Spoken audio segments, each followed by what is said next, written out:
Hello everyone, welcome back to Matthew Schneider Computing. Completely forget what name this channel has anymore.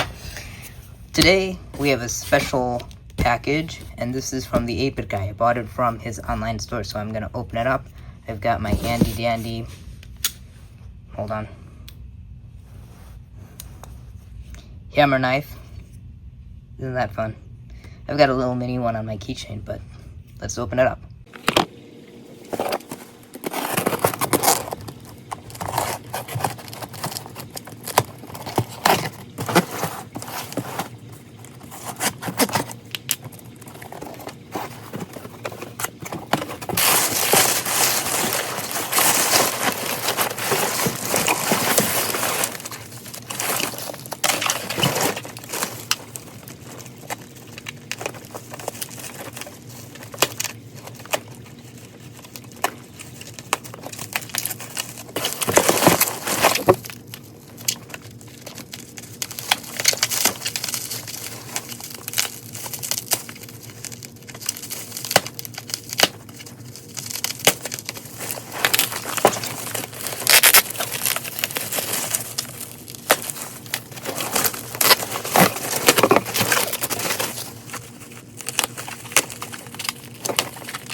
Alright, so here we are.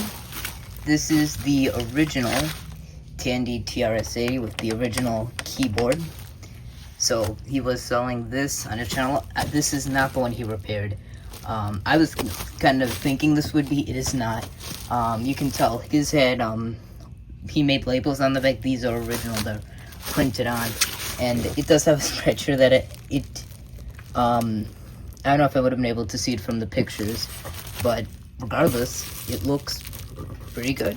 So this will be shown on a future video. I'll hook it up to the TV and we'll see how it works. But otherwise, that's it for today. I will see you next time.